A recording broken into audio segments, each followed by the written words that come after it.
Olá, seja bem-vindo. Esta aqui é a lição da Escola Sabatina do Parque Araribá e hoje eu tenho convidados especiais aqui, como sempre, pessoas especiais que foram escolhidas para falar sobre a Bíblia, falar sobre a lição da Escola Sabatina. De novo, digo para você, eu gosto demais de usar a minha lição da Escola Sabatina aqui no aplicativo e sempre mostro, é muito simples, é muito fácil, é só você baixar ali, ela é de graça. E se, pastor Fábio ali também, se você por acaso não tem ela física, como eu sei que o Fábio tem ela aí, levanta ela aí, Fabião. Fala. Aqui. Se você não tem ela física, sim, você pode procurar na internet, pode fazer de qualquer outro jeito, mas o importante é que você tenha o material da lição da Escola Sabatina para que você possa aprender e discutir junto com a gente. Tem alguma dúvida, tem alguma fala especial, alguma coisa que você gostaria de introduzir aqui? Lembra que essa daqui é uma lição da Escola Sabatina, ou seja, uma sala de Escola Sabatina, ou seja, a conversa é livre e você pode também interagir junto com a gente, tá bom? Hoje eu tenho convidados especiais, como eu falei, e vou apresentá-los bem rapidinho, porque a gente aqui sempre está rápido para a gente conseguir, dentro do tempo, entregar para vocês esse conteúdo que é tão importante. E vamos comentar, vai? Pastor Fábio, professor Alessandro, Fábio, a gente ficou, eu pelo menos fiquei muito feliz quando entramos na lição do livro de João, porque João, para mim, é o evangelista que mais combina comigo, sabe? Aquele que fala e você fala assim, nossa, é Deus, oh, que legal, é ele realmente introduzindo, então por isso ficou muito legal. Apresento para vocês aqui os três, o Fábio Souza, ele é nosso amigo, diretor da Escola Sabatina do Parque, ou melhor, do Jardim Ingá, e ele está sempre com a gente, então, Fabião, seja bem-vindo de novo, que bom que você está aqui. Amém. Amém. Vou para outro Fábio. Pastor Fábio Carnieto, ele é nosso departamental de, evangelismo, nem Escola Sabatina, ele é de mordomia aqui da Associação Paulista Sul. Pastor Fábio, seja muito bem-vindo, que bom que você veio. Mas eu estudo a lição da Escola Sabatina e também gosto de ajudar no evangelismo, então tá tudo certo. Obrigado, pastor Luiz, pelo convite. Estou muito feliz de estar aqui. Muito obrigado. E eu tenho também a felicidade de ter o professor Alessandro Giacomini, ele é hoje diretor da Escola de Limeira, Escola de Adventista de Limeira. Ele já é, pelo que eu sei, figurinha carimbada aqui da igreja do Parque Araribá também, frequentou aqui durante bastante tempo. Seja muito bem-vindo, professor Alessandro. Eu que agradeço o convite, é um prazer enorme poder matar a saudade desse povo querido e saber que Deus está conduzindo através do senhor e dos amigos aí também. Deus seja louvado, isso é muito legal. A gente sempre começa aqui com uma oração, por isso eu deixei o professor Alessandro por último, porque é ele quem vai dividir a palavra de oração junto com você. Feche seus olhos, baixe a cabeça e vamos falar com Jesus. Vamos orar. Senhor nosso Deus, que alegria, que privilégio podermos estar juntos aqui, unidos, Senhor, pela tecnologia, mas principalmente unidos por Teu Santo Espírito. E pedimos, Senhor, que mais uma vez Ele seja nosso mestre, nosso professor e também nos use como instrumentos Teus para fazermos a Tua palavra alcançar o coração de muitas pessoas, especialmente ao estudarmos, Senhor, mais alguns trechos deste lindíssimo Evangelho, o Evangelho de João. Que possa, Senhor, estar conosco e abençoando também todos aqueles que de alguma forma participarão assistindo a esse estudo. Nós pedimos em nome de Jesus. Amém. Amém. Amém. Benção. Olha só, eu fiquei aqui pensando como é que eu introduzi essa lição enquanto lia ela e não tem outro jeito de introduzir a não ser lendo o primeiro parágrafo da lição da Escola Sabatina. Vê se não faz todo sentido essa introdução, ó. A Bíblia deixa claro que Jesus Cristo é o Filho eterno, como um pai não criado, como o Pai, não criado e não derivado. Jesus é aquele que criou tudo que existe. Assim, o Filho sempre existiu. Nunca houve um tempo em que ele não existisse. Embora Jesus tenha vindo a esse mundo e tomando sobre si a nossa natureza, ele sempre manteve a divindade e, em momentos específicos, disse e fez coisas que revelaram a sua natureza divina. A lição dessa semana fala exatamente sobre isso, sobre quem é Jesus e como ele representa, como ele apresenta a sua divindade. O autor escolheu aqui algumas das histórias mais legais que eu acho do livro de João, e a gente vai poder conversar um pouquinho sobre elas, começando na lição de domingo, falando sobre aquela multiplicação para pelo menos 5.000 homens, né? A lição, melhor, a Bíblia comenta que eram 5.000 homens que estavam ali, não faz a conta, mulheres e crianças, mas a gente sabe que era muito mais gente.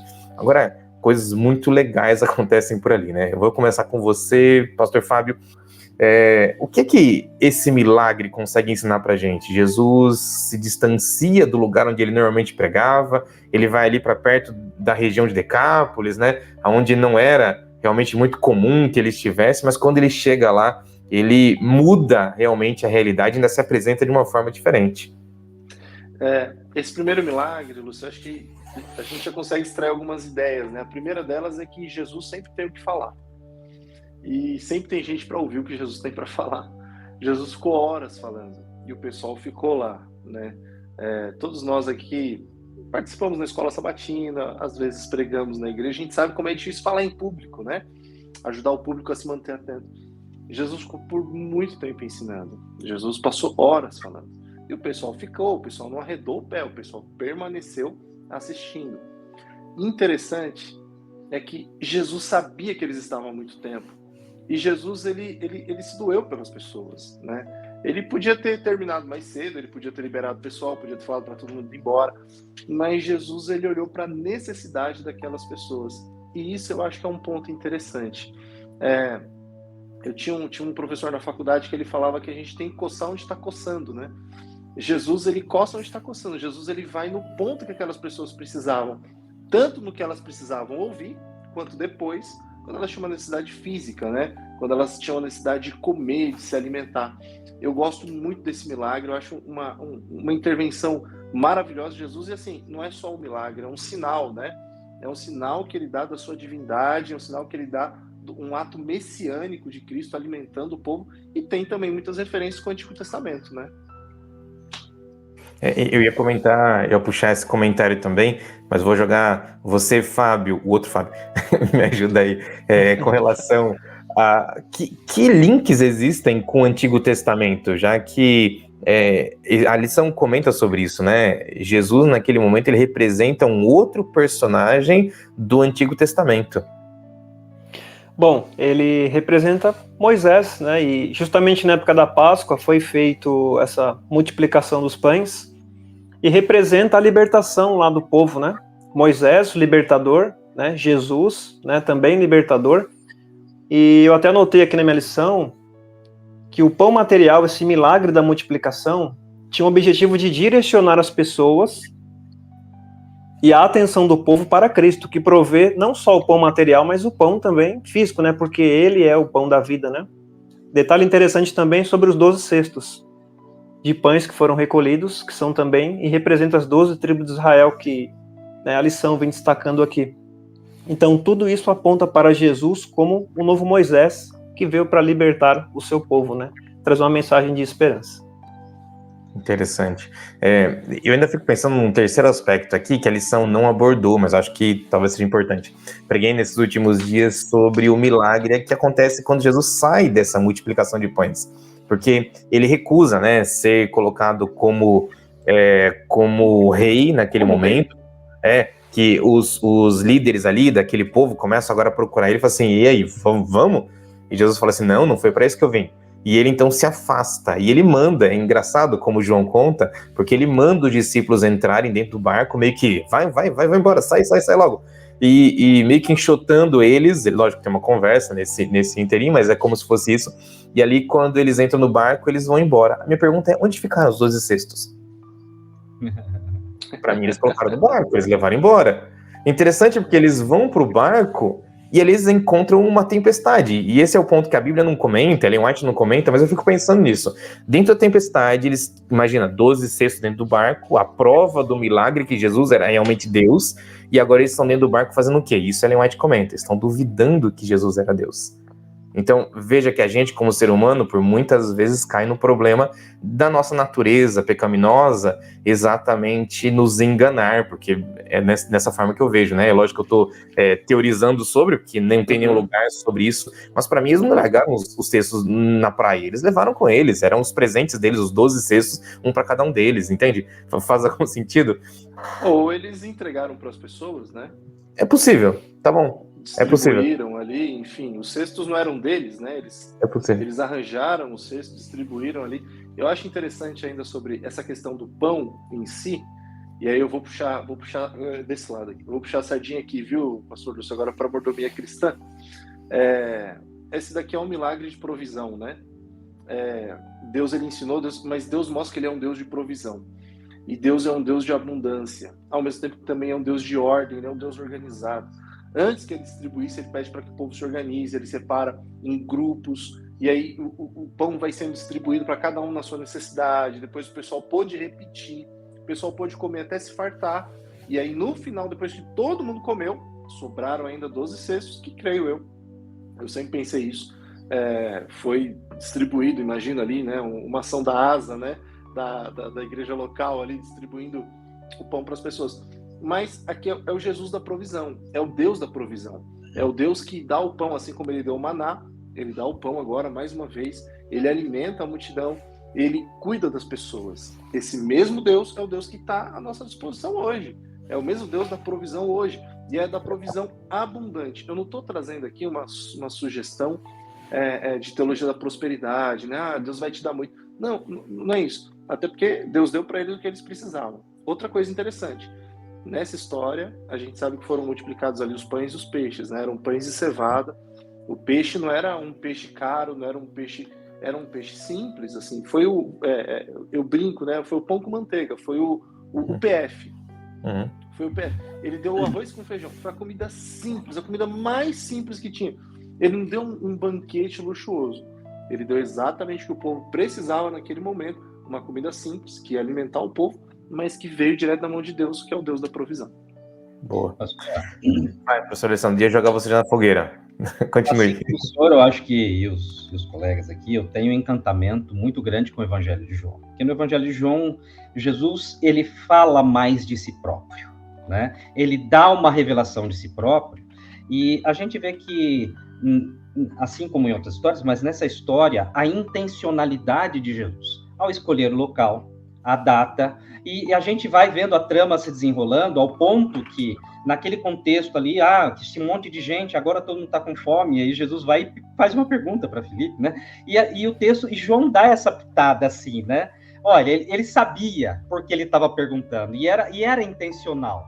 Ele sabia o que ele queria fazer, né? Então, Jesus, ele está realmente trabalhando todo aquele contexto para revelar-se, né? Como o pastor falou aqui da provisão, mas assim, ele se revelando como o provedor, né? E de uma forma assim tão tremenda, e usando certos elementos que a gente falou aqui do Antigo Testamento, justamente a linguagem, né?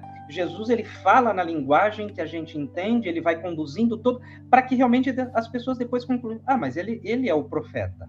Pena que eles pararam por aí, né? Depois a gente vê que, na realidade, Jesus não atende às expectativas que eles tinham, e alguns, infelizmente, né, não só o abandonam, mas o rejeitam. Mas esse milagre também fez com que muitas pessoas crescem nele, né? Então, essa ideia de combinar também as falas de Jesus com os atos dele. A gente vai ver isso também nos outros milagres, né, que João seleciona aqui, dos 7 sinais, mas isso é tão evidente, tão claro, como João ele vai construindo essa não é João apresentando Jesus, é João contando o que Jesus apresentou sobre si próprio.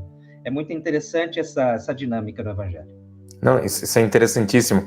Quando a gente, já que você comentou dos sinais e falou que ele foi reconhecido ali como o profeta que deveria vir, né? Eu cito aqui, você está no texto da Bíblia, João no capítulo 6, no verso 33, né? Ele está na discussão ainda, falando sobre o pão que ele multiplicou, e ali ele fala assim, no verso 32, né? Eu digo a verdade, não foi Moisés quem deu o pão do céu, mas é meu Pai quem dá para vocês o verdadeiro pão. Ou seja, quem realmente deveria ser comida para a gente, deveria ser a palavra de Deus ou o próprio Jesus Cristo, o conteúdo sagrado. No verso 33 em diante, para mim, esclarece, minha mente faz aquele, sabe? Explode assim, a gente aprende muito mais. Verso 33 eu leio lá. Pois o pão de Deus é aquele que desceu do céu e dá vida ao mundo. De quem ele estava falando? Dele mesmo.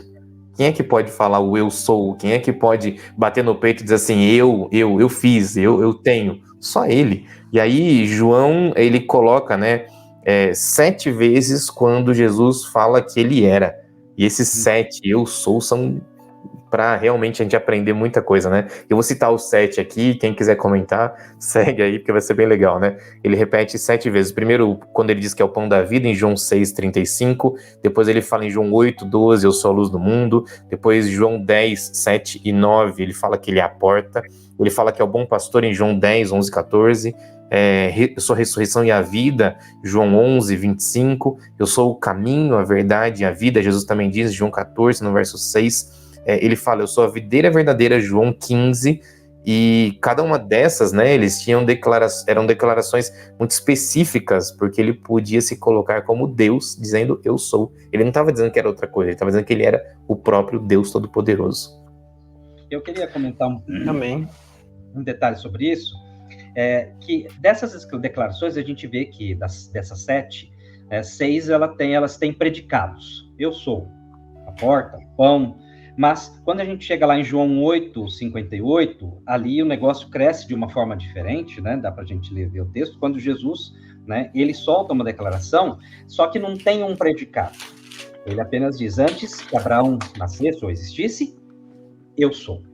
E aí, isso foi tão evidente, que o verso seguinte diz qual foi a reação daquelas pessoas. Ao invés de acreditarem, com todas as evidências que tinham tido já até ali, que eles se abaixaram e pegaram pedras, né, para apedrejar Jesus. Ou seja, eles entenderam, eles discordaram, mas entenderam que Jesus estava falando claramente ali que ele era divino, né, afirmando a sua divindade.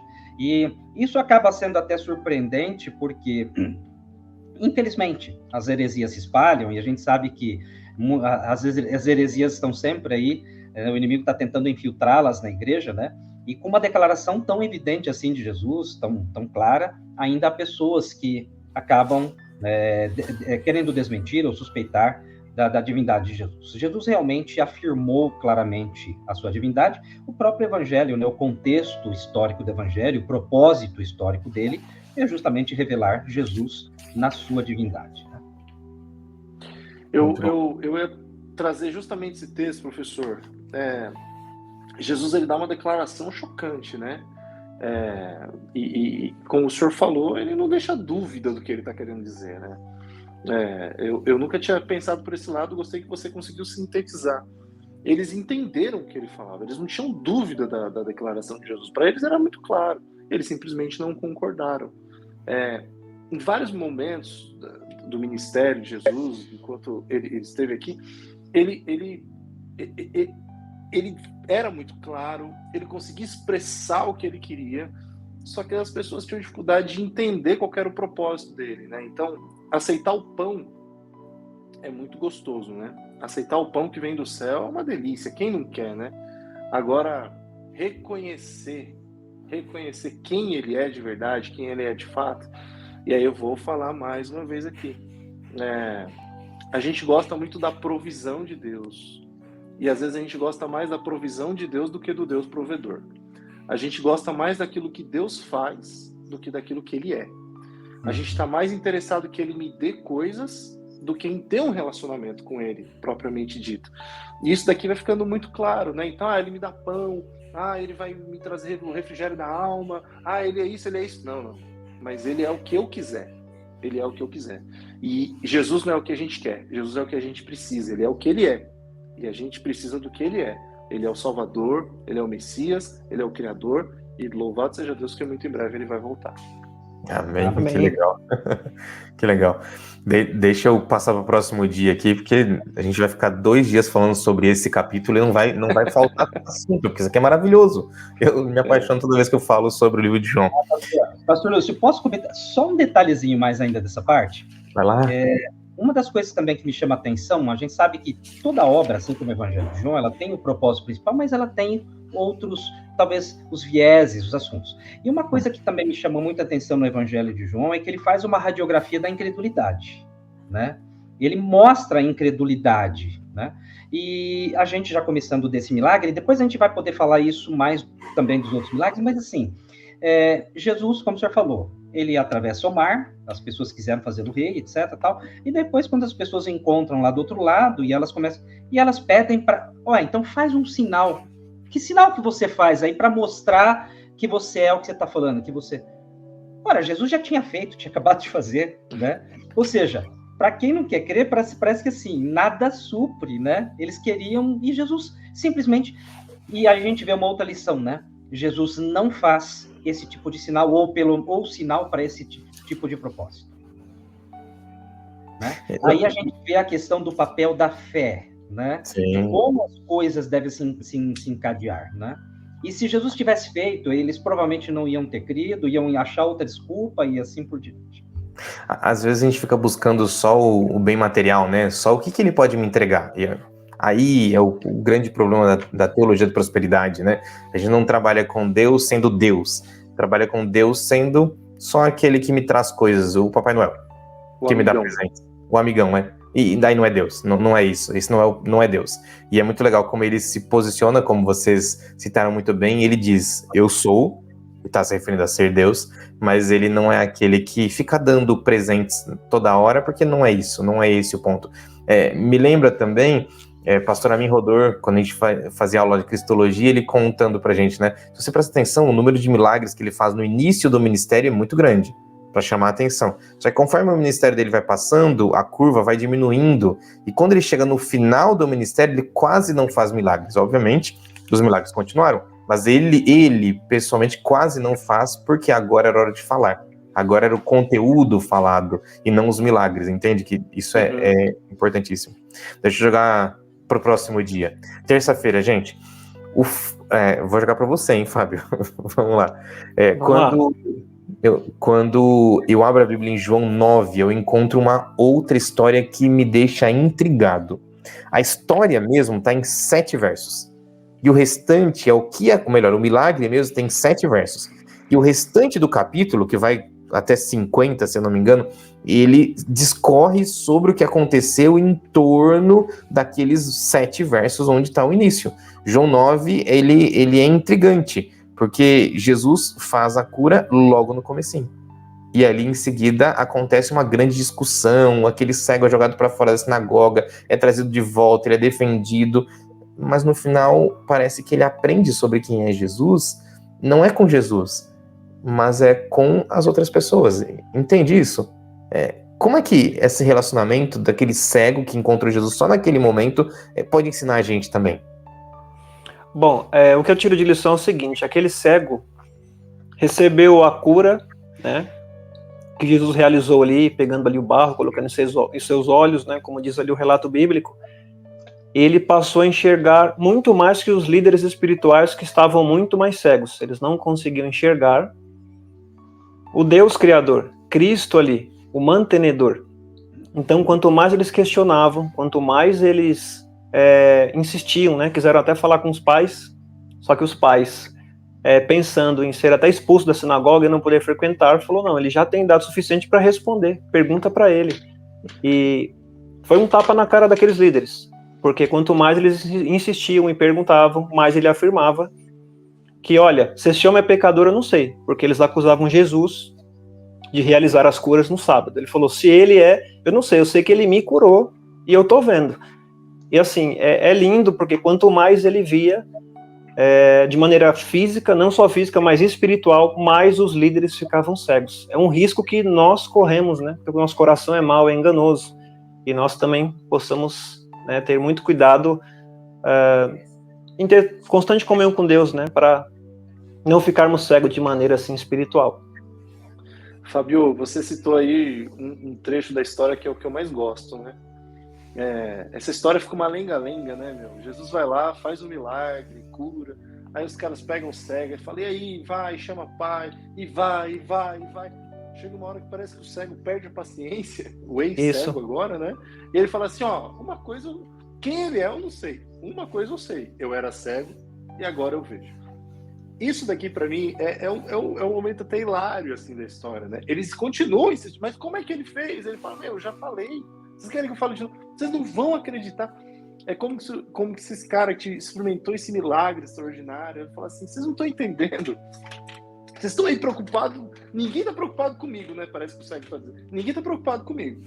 Porque enquanto eu estava lá sem enxergar, ninguém estava nem aí. Agora que eu estou enxergando, vocês continuam nem aí para mim. Ninguém está ali. Eu acho isso daqui extraordinário, porque Jesus está 100% focado na salvação desse rapaz aqui. Ele está 100% focado em deixar um sinal claro para todo mundo de que ele tem o poder de transformar as coisas, de fazer do zero, se for necessário, de tirar a vida do barro, né? De trazer a restauração do barro, do lodo, como diz a Bíblia. E aí, no meio disso tudo, a impressão que eu tenho assim, é que ele quer viver, ele quer enxergar, entendeu? Ele quer usar o olho dele e parece que ninguém tá deixando. E ele fala assim, olha, para mim o importante é que o milagre veio. E eu sei de quem veio. Eu não sei como ele fez, eu não sei onde ele tá, não sei se eu vou ver ele de novo, ou se eu vou ver ele pela primeira vez, né? Não sei quando eu vou vê-lo, mas uma coisa eu sei, ele mudou a minha vida. E isso daqui é extraordinário. Esse jogo de palavras que João faz, né?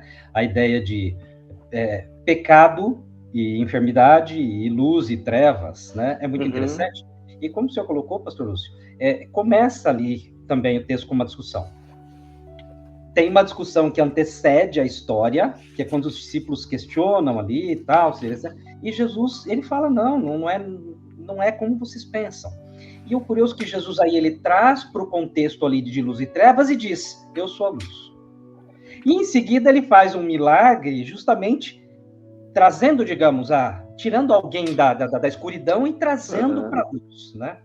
De novo, a gente volta naquela questão de Jesus falando e atestando daquilo que ele estava dizendo sobre si próprio. Eu sou a luz. E ele vai, então, tira. E a maneira como ele faz o milagre também é interessante, questão ali do barro e tudo mais, que remete à criação. Isso me encantou, né, quando estava aqui lendo a lição, e como a Bíblia é maravilhosa, porque a gente sempre vem algum brilho, alguma coisa a mais. Eu falei, puxa, eu nunca tinha parado para ver a beleza desse momento. O próprio Criador, que havia lá na criação, né, trabalhado ali com barro ao criar o homem, agora, né, trabalhando ali da mesma forma, né, nos olhos daquele homem. E uma coisa é você curar uma pessoa que, sei lá, ficou doente, mas era uma cegueira de nascença, né? E é uma coisa que depois, o pastor Fábio estava falando aqui, eu achei muito legal, que quando ele vai dialogar com aqueles líderes que ficam aí o interrogando, ele chega a dizer isso, olha, ninguém nunca ouviu falar de que curar algum cego de nascença. Falou, e a gente sabe que se ele fosse pecador ou pecado, ele não faria as obras de Deus. Então não tem como. Ele realmente vai crescendo. Parece que o próprio interrogatório que ele sofre o ajuda aí. É interessante como o Espírito Santo trabalha assim de uma forma tão impressionante que o próprio interrogatório o faz enxergar cada vez mais, né? Compreender, né? Toda a iniciativa desses líderes religiosos para tentar tirar o foco de Jesus fazia com que todo mundo olhasse para Jesus. É isso aí. É extraordinário, porque a ação de Jesus, o ministério de Jesus, ele é incontestável. Sim. Não tem como a gente ir contra. Tá muito claro. Agora, assim, a Bíblia é um livro antigo, foi adulterado com o tempo, né? Sempre tem essas conversas, assim. E aí eu paro de falar da Bíblia, eu falo de mim. É incontestável aquilo que Jesus fez na minha vida, de onde ele me tirou, para onde ele me levou e o que ele tem feito de transformação do meu caráter. Então, não adianta tentar vir com algum tipo de argumento, de artimanha, porque isso daqui só acaba reforçando, na verdade, quem Jesus é e o que ele é capaz de fazer. Perfeito. E aí, de novo, aparece, né, pastor Fábio, a questão das conveniências. A gente estava falando aqui dessa radiografia da incredulidade. Tem aqueles que têm dificuldade de crer, tem aqueles que escolhem não crer. Uma das decepções que eu tenho nessa história é a postura dos pais daquele homem. Não é? A postura dos líderes ali, ela deixa a gente chateado, mas a postura dos pais, que diz aqui que os pais foram chamados para serem interrogados e por medo de serem expulsos da sinagoga ou para não terem esse dissabor de serem expulsos das sinagogas, eles tiram assim da reta. Eles não glorificaram a Deus, a cura do próprio filho. Imagina um filho cego de nascença e agora o filho está vendo. Parece que até aquilo perde a importância, a relevância, simplesmente para manter um status, né, social, para não serem excluídos, quem sabe, do contexto. E quantas pessoas acabam rejeitando Jesus por causa disso, né? Simplesmente para não perderem, né, seu status ou sua relação, seu ambiente social. Eu ainda vou puxar mais uma coisa aqui nessa história que, de novo, eu acho que a lição não puxou por algum motivo específico, mas eu acho muito interessante. Vocês já perceberam que é Jesus quem vai atrás de um cego nas duas vezes? O cego não estava procurando Jesus. ele provavelmente conhecia a história, tinha ouvido falar sobre Jesus, mas ele não está no roteiro onde ele estava ali procurando, junto com as outras pessoas, sendo guiado até Jesus. Eles vão passando pelo caminho e eles encontram um homem cego. Me parece muito que é Jesus quem direciona ainda a visão dos discípulos para que eles olhem para o cego e comece aquela discussão, né? E aí, quem pecou, quem não pecou? Agora, é interessante também, porque tem todo o discorrer do capítulo, onde o pastor Fábio comentou, né, fica aquele lenga-lenga, eles vão, voltam, traz o cara para dentro da sinagoga, interrogam, devolve para interrogatório, coloca ele para fora de novo, aí brigam com ele, e tudo aquilo. Mas no final, no verso 35, me chama a atenção a postura de Jesus. Conseguem lá? João 9:35. E, de novo, a lição não citou por algum motivo específico, mas esse ponto toca a minha vida muito. Fala assim, ó: ouvindo Jesus que o tinham expulsado, encontrando-o, lhe perguntou: crês tu no Filho do Homem? Quem procura quem? E eu me lembro, obviamente, do próprio João dizendo, com as palavras de Jesus: não foram vocês que escolheram a mim, mas eu escolhi vocês, para que vocês possam ir e dar bom fruto. É Jesus quem vai atrás do cego pela segunda vez, para agora finalizar o milagre, né? O milagre antes era de receber a visão física, agora é de receber a visão espiritual. Vê que legal. Tipo, ele não sabia quem era Jesus, como se ele não soubesse quem era Jesus no começo, e agora Jesus não só se apresenta para ele, como ele começa a seguir a Jesus, e ainda Jesus ensina os líderes que estavam ali em volta, porque o restante do capítulo, falta bem pouquinho ainda, Jesus ainda fala assim: olha, eu vim para dar a visão para aqueles que estavam como cegos. E eles se doem. Jesus não falou deles, ou melhor, não explicitou que eram com eles, mas eles se doem dizendo: então quer dizer que nós somos cegos? E Jesus fala assim: se serviu, né?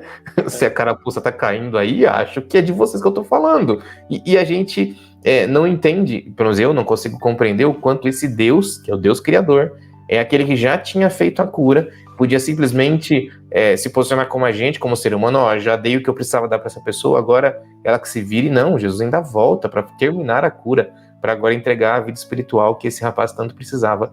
Veja que linda, né? Essa história, ela se torna muito complexa, apesar de Jesus, como a lição comentou, não ser o personagem principal que permeia toda a história. É sobre ele que estão falando, é sobre ele toda a história. Então, no fim, ele volta a ser a personagem principal, né? Aquele que brilha em todos os lugares. Fala, professor Alessandro, eu já vou pular para o próximo dia, para a gente conseguir falar da próxima lição. Não pode deixar esse gancho que o senhor abriu aí. Pastor, como, de novo, eu ressalto aqui, me encanta, a intencionalidade, o controle que Jesus está tendo da situação. A gente vê nos outros evangelhos Jesus realizando milagres por causa da necessidade, assim como a gente vê aqui, né? Pessoas que iam até ele pedindo um milagre, Jesus ali realizava, né? O amor, a misericórdia. Só que esses milagres que a gente está vendo aqui no evangelho de João, parece que eles têm um contexto diferente. Jesus escolhe o lugar, Jesus escolhe a circunstância e o que ele quer ensinar. A gente vê no começo do capítulo que ele provoca ali uma discussão com os discípulos, e quando ele conclui aqui, inclusive, né, no ponto que no verso que o senhor mencionou, quando ele diz o propósito, logo após, então, se revelar para aquele homem o adora, e Jesus disse assim: eu vim a este mundo para juízo, a fim de os que não vêm, vejam, e os que vêm se tornem cegos. Ou seja, a história se fecha, realmente. A gente vê que foi escolhida uma circunstância, um propósito, etc. Ele tinha o propósito de salvar aquela pessoa, mas tinha também um propósito, eu diria, didático com aquela cura. De revelação dele próprio, inclusive de desfazer conceitos equivocados da própria salvação. Então, é muito claro que João ele está apresentando aqui milagres que Jesus escolheu realizar, e com propósitos muito definidos de revelação própria dele. Então, Jesus. De novo, Jesus. Isso é maravilhoso. Amém. João 11.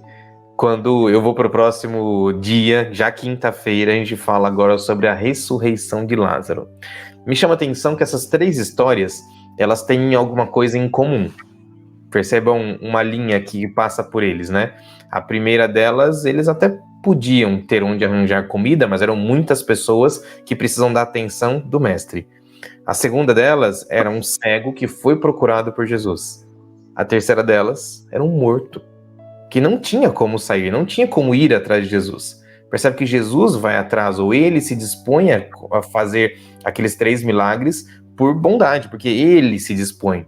Não é porque alguém realmente consegue, né, de alguma forma fazer com que Jesus se mexa, mas é o coração dele que se mexe. Algumas coisas chamam muito minha atenção aqui, porque ele demora de propósito. Não demora de propósito? Você olha para a história e fala assim, ué, mas Jesus está demorando porque ele quer. Não é porque alguém está segurando ele. Ele está demorando porque ele quer. Mas quando ele chega lá, dava para enganar, quem sabe, alguém morto há um dia. Você fingia que a pessoa estava morta, enfia num túmulo lá, um dia você fica guardado aí, daqui a pouco de você. 2 dias, ok.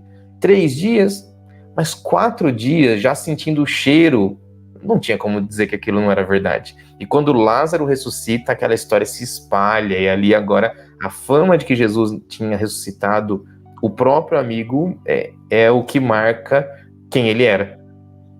E aí, como é que eu entendo isso aí? Fala, pastor. Jesus é o pão da vida, né? A gente começa vendo Jesus dando alimento, né? Eu sustento, ele está falando. Jesus cura, né? Jesus é a luz do mundo, ele cura. Jesus ele tem controle sobre a nossa vida, sobre as nossas emoções. Jesus ele tem controle sobre aquilo que se passa ao nosso redor, né? Ele devolve visão a um deficiente visual, imagina. Agora, finalmente, eu sempre quando lembro da história de Lázaro, eu lembro de um ditado muito conhecido, né? Na vida a gente dá jeito para tudo, menos para a morte. Não é o que todo mundo fala? Jesus ele vem e fala assim, não, comigo tem jeito para tudo mesmo. Eu consigo dar jeito em tudo. Eu consigo te alimentar, eu consigo te curar e eu consigo te dar vida.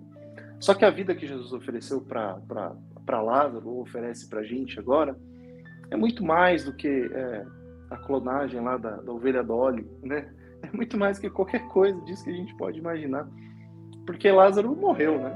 Depois Lázaro acabou morrendo. A vida que Jesus oferece é a vida eterna. Isso daqui é Jesus dando uma amostra, especialmente para os seus discípulos, os seus seguidores, ou para todo mundo que viesse a conhecer a história. Ele estava dizendo assim, eu tenho poder sobre a morte, eu já venci a morte. Antes que a morte tivesse chance, eu já venci a morte, eu já superei a morte.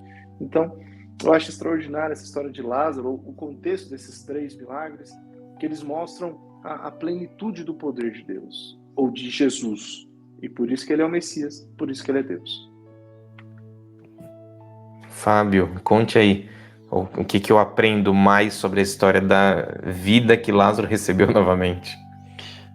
Bom, o que eu tiro de lição é que a lição vem destacando algo muito interessante, como as pessoas ali, os seus perseguidores, os que maltrataram e quiseram matá-lo, como que eles, diante de tantos milagres, ainda mais esse de ressuscitar morto após 4 dias e de maneira proposital, ele demora um pouquinho, não porque ele é frio o bastante para não querer ir lá, porque Jesus compadecia pelas multidões, pelas pessoas, é justamente para mostrar a glória de Deus, que ele é a ressurreição e a vida, para não deixar dúvidas nenhuma. E esse mesmo Deus que é a ressurreição e a vida, né, quer nos curar de forma física, espiritual, né, e nos levar até ele. Então jamais nada do que as pessoas pudessem fazer, ainda que matá-lo, talvez imaginavam que iam prender. Ele é o doador da vida, nele tem a chave, né? Então, jamais a morte venceria. Graças a Deus que ele venceu por nós. Esse último eu sou é muito forte, né, professor Alessandro? O Evangelho de João, ele vem num crescendo, né? O João, ele encadeia a série de milagres que ele escolhe, e este é o 7º, é o último, né? E praticado de uma forma tão inquestionável. Só que essas duas coisas, elas correm paralelas no livro. A revelação de Jesus vai crescendo sobre si próprio, ao mesmo tempo que também a incredulidade, a oposição, né, o ódio a Jesus crescem também. A ponto de que, quando chegou nesse milagre aqui, inquestionável, inclusive o texto, né, lá em João 11, versículo 7, diz que já fazia 4 dias que Lázaro estava enterrado. Você não enterra imediatamente, né? Eu não sei, assim, não pesquisei essa parte para saber quanto teria durado, talvez, a preparação ali, como eles trabalhavam essa questão fúnebre na época, mas disso eu tenho certeza, que ele não foi enterrado de imediato, né? Eles tinham os seus costumes, inclusive de preparar o corpo, de embalsamar e tudo mais. Então, assim, quando fala 4 dias, não é da morte, 4 dias do enterro. Né? Então, assim, algo tão inquestionável, que a gente chega no capítulo 11, quando chegamos lá, ao capítulo 12, verso 9, dizendo que uma grande multidão, sabendo que ele estava ali, não veio só por causa de Jesus, mas também para ver a Lázaro, a quem ele ressuscitara dentre os mortos. Os principais sacerdotes decidiram, então, matar também a Lázaro. Então, quando chega nesse ponto da ressurreição de Lázaro, os sacerdotes decidem matar Jesus e decidem também, queriam silenciar a Lázaro. Aí a gente vê realmente, eu diria que talvez o ponto, assim, talvez mais alto da incredulidade, quando ela se torna, né, um ódio realmente decidido por Jesus. E este é um milagre realmente inquestionável. Mas o texto deixa claro que muitos creram nele. Não havia como silenciar, né? Quantas pessoas testemunharam ali a ressurreição de Lázaro. E, mais uma vez, foi proposital, como o senhor colocou, né, pastor? A demora de Jesus foi proposital, ou seja, foi mais um milagre engendrado por Jesus, realmente planejado para ser daquela forma, para que ele revelasse a sua glória. E ele diz: eu sou a ressurreição e a vida. A força dessas palavras é incompreensível para nós. Eu preciso encerrar por causa do nosso tempo aqui, mas é interessante demais como a lição começa. Eu volto lá para a lição de sábado e puxo agora o último parágrafo, citando 2 trechinhos aqui que diz assim, ó. Nessa lição dessa semana, nós analisamos 3 dos maiores sinais realizados por Jesus e eles mostram a divindade de Cristo.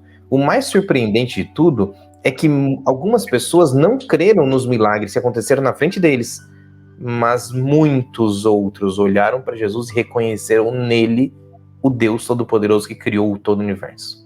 A gente precisa entender exatamente como as coisas funcionam. Obviamente, tinham alguns ali que estavam contra, mas o Deus Todo-Poderoso estava se manifestando, ele estava se mostrando. E é por isso que nós hoje podemos ter a paz e a tranquilidade que Jesus está aqui para nos salvar. Eu preciso agradecer a presença de vocês aqui, de verdade, eu ficaria muito mais tempo que o livro de João, e essa lição de Escola Sabatina está muito gostosa. Fábio, muito obrigado porque você veio, porque você está aqui junto com a gente, figurinha carimbada aqui na nossa transmissão, e gosto muito quando você participa. Professor Alessandro, muito obrigado por tirar um tempinho para bater um papo com a gente, muito obrigado mesmo. E Pastor Fábio, deixei você por último, quando você vai orar daqui a pouco, muito obrigado por disponibilizar seu tempo também, e por essa conversa especial, nos lembrar sobre esse Deus Todo-Poderoso. Você ora pra gente, por favor, para encerrar essa lição? Claro. Vamos orar. Querido Deus, nós louvamos o seu nome, agradecidos, reconhecendo que o Senhor é bom e a sua misericórdia dura para sempre. Amém. Obrigado pelo Evangelho de João, obrigado pelas palavras de Cristo ali registradas, palavras essas que são poderosas para trazer vida para a gente, que nos sustentam, que iluminam a nossa vida, que trazem direção para a gente. Obrigado, Senhor, porque através de Jesus Cristo nós temos acesso ao Senhor e à salvação. Obrigado, porque por causa de Jesus a gente pode fazer essa oração aqui hoje. E, Senhor, nós queremos suplicar a direção do Espírito Santo na nossa vida, porque a nossa declaração de fé hoje, Senhor, é que nós cremos. Nós acreditamos em Jesus, que Ele é o Messias, nós acreditamos que Ele veio, morreu, ressuscitou, e nós acreditamos que muito em breve Ele vai voltar. Enquanto esperamos, enquanto estamos aguardando esse dia, suplicamos que o Senhor nos encha de poder e nos ajude a pregar o Evangelho, anunciando, dando sinais, explicando e vivendo milagres, para que outras pessoas escolham também acreditar e também se preparar para a eternidade ao seu lado. Obrigado que eu estive aqui com os meus amigos, foi muito bom, que o Senhor abençoe a cada um deles. Assim como também eu peço a tua bênção para aqueles que estiverem assistindo essa nossa gravação. É o que a gente pede e nós oramos em nome de Jesus. Amém. Amém. Muito obrigado por você que esteve aqui. Deus abençoe você até semana que vem na lição da Escola Sabatina. Estuda, vai ser muito bom para você aprender mais sobre Jesus. Tchau, pessoal. Até. Tchau.